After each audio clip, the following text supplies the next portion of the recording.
So I'm just going to leave them in here for a little while while I talk. You may have noticed that this cell looks different than the rest. It has not been painted. Of course, while it was a jail, this is what the cells would have looked like, the concrete gray and not the inviting warm hues that they are now. I said I would talk about one of the hangings in more detail, and that is the first one, which was Patrick Whalen. He spent 10 months in cell number 4 before he went to the gallows. His is a little bit interesting for a few reasons. Now, traditionally, they would do a hanging on the 13th hour of the 13th day of the month, and they tied the noose in 13 knots. They were a little bit superstitious, but for him, they did things a bit differently. And he was accused of murdering one of the fathers of Confederation here in Canada, one of the country's founders. The man was a member of Parliament at the time he was killed. His name is Thomas D'Arcy McGee. He is still taught today throughout our education system, so clearly an important person to this country. Now, when someone that important is killed, especially murdered, news travels a lot more quickly than regular people. So from what I understand, poor Patrick Whalen was just in the wrong place at the wrong time, and he was a scapegoat for the crime. They just needed to find someone quickly, and he was the guy. Now, he was Irish, and most of Ottawa at the time was also Irish. So to prevent any Irish uprising, they chose to do his hanging in secret. So they did it 2 days earlier than scheduled, the 11th hour, 11th day of the month, and they tied the noose only in 11 knots. They had to be consistent with their superstition. But the secret did get out. Over 5,000 people made it to watch him be hung. The population of Ottawa at that time was only 10,000, so that is over half. Now, some of you are looking at this rope-like plaque here. They didn't quite figure that out until 1913. Poor Patrick was before then. His rope was too long and his neck didn't snap. He took 4 minutes to die. His final wish was to be sent back to his family following the execution, where he would be buried in the family plot. They'd have a funeral, say goodbye for him. He only lived in Montreal, so it wasn't too far to send him. They did arrange it. The funeral was even in progress, but his body never showed up. It turns out they didn't even send it. When they went through those 140 plus bodies, one of them was wearing his wedding band. So it is believed that they just stuck him in the ground here without honoring his last wishes. Remember, this was all for a crime he may or may not have committed. Even his personal guard here believed he was innocent. So of course he's believed to be one of the resident ghosts within the building. After all of that, it was kind of no surprise. Now, some of you may believe in ghosts and the supernatural, and some of you may not. I'm not here to ask, but I will mention that the staff here are believers. Some of us were when we started, some of us were not. But you work here long enough, you hear consistencies in people's stories, and you start to believe little things like doors opening and closing when they shouldn't be witnessed. This one, it does it sometimes, not every time. We never really know. Once I was doing the tour and everybody was here, it was a huge group, like 40 people, standing in that doorway with my back to the door. And they were making a little bit of noise. They all had this horror look on their face.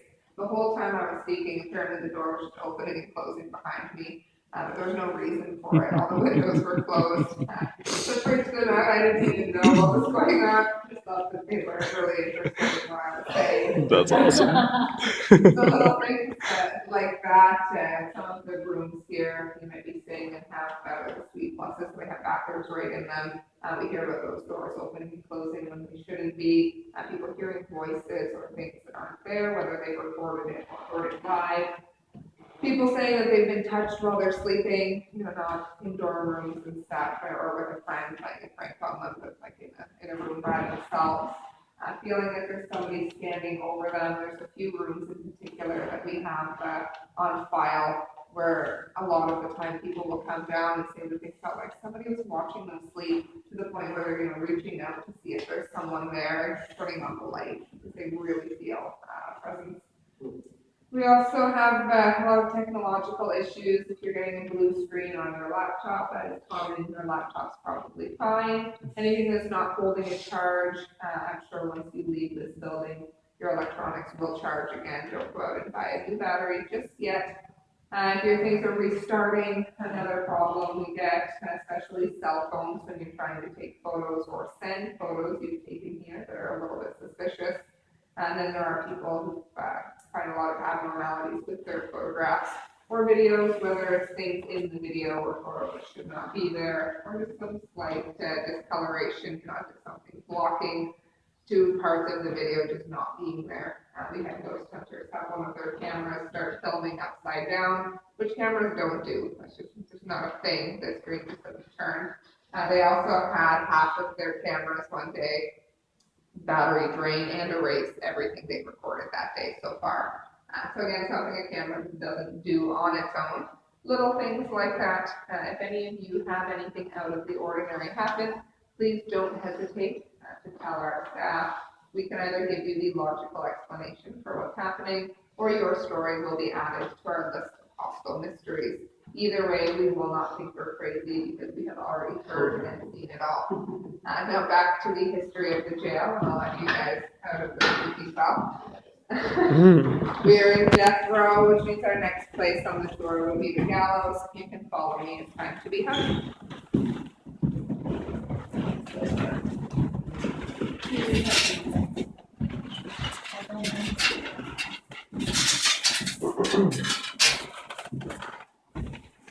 I love how there's an exit sign on the way to the gallows.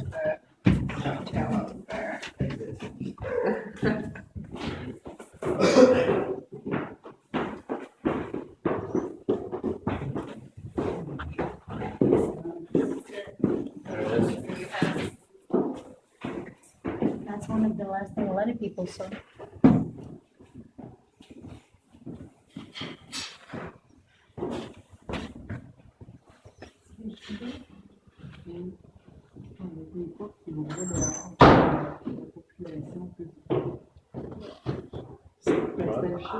Alright, we are almost done. This is the second last stop, though I do most of the talking in here because our next stop is outside.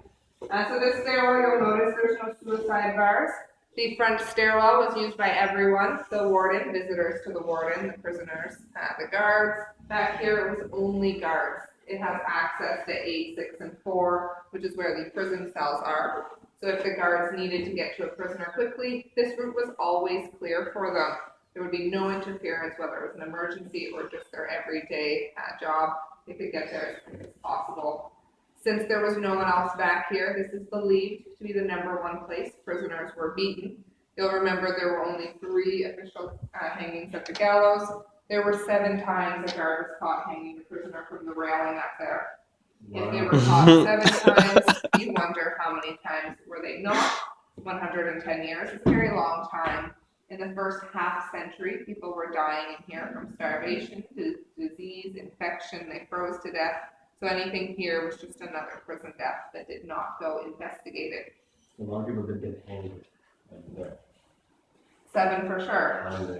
7 for sure. We can't really say other than that. They didn't keep records the same in the 1800s as they do today. Those gallows there are still 100% functional. They operate. They're fully restored. They're the only working gallows left in Canada, which is significant. We don't let people access them, but it is significant nonetheless.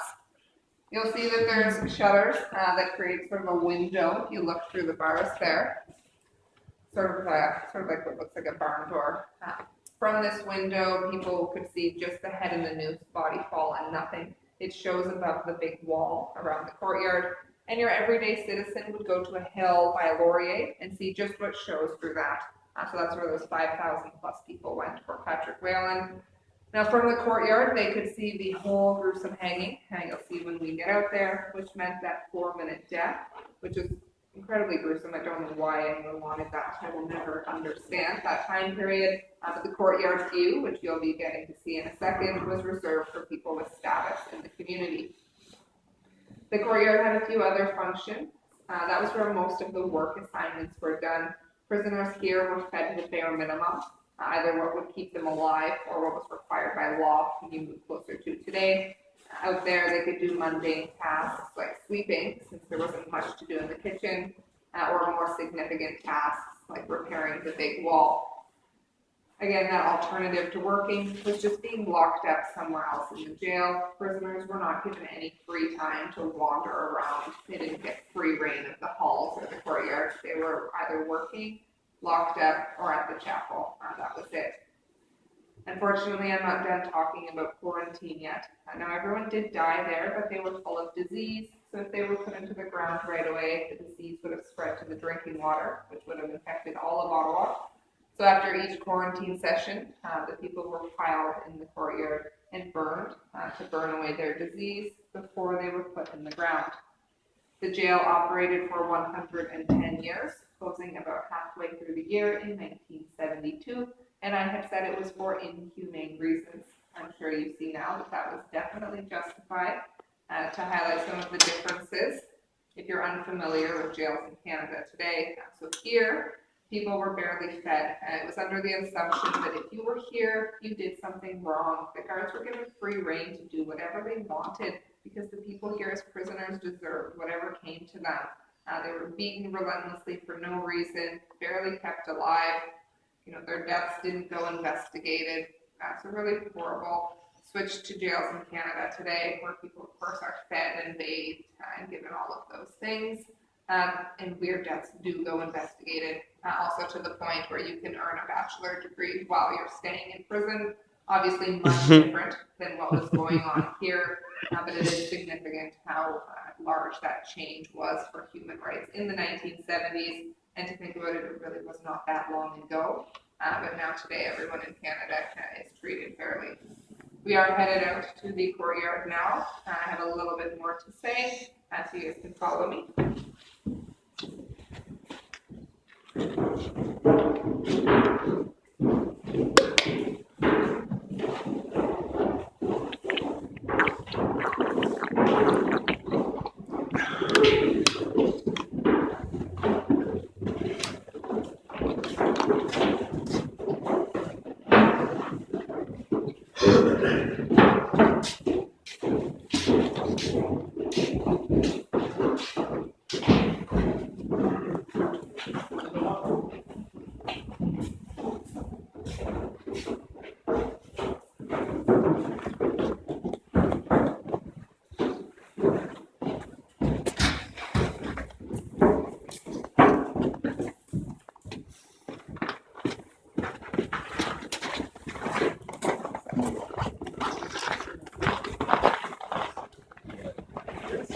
You actually, can I do your breath?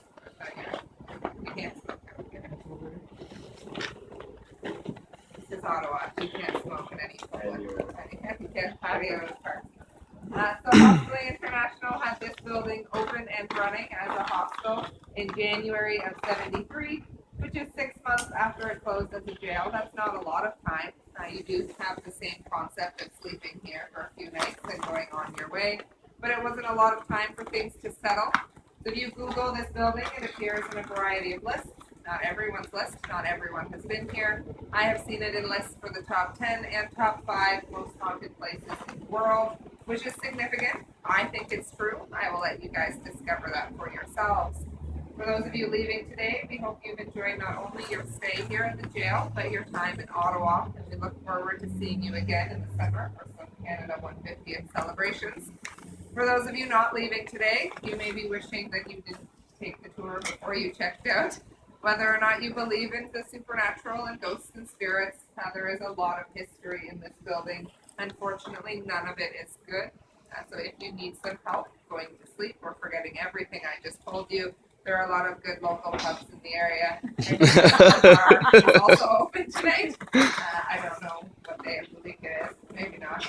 Is it Thursday? No, not. But if you're interested in history, there is the Lafayette in the market, which is older than the city of Ottawa itself.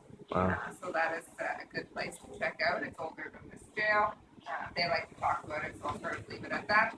But that is all I have for you guys. Thank you for laughing at my jokes. If you Yay. don't laugh at them, it gets uncomfortable. If I don't tell them, you leave here depressed. So we're in this sort of limbo. But you guys have been a good group. I'll hold the door for everyone. If you have any questions, you're welcome to stick around and ask me. If not, I hope you all have a wonderful day. Thank you. Thank you.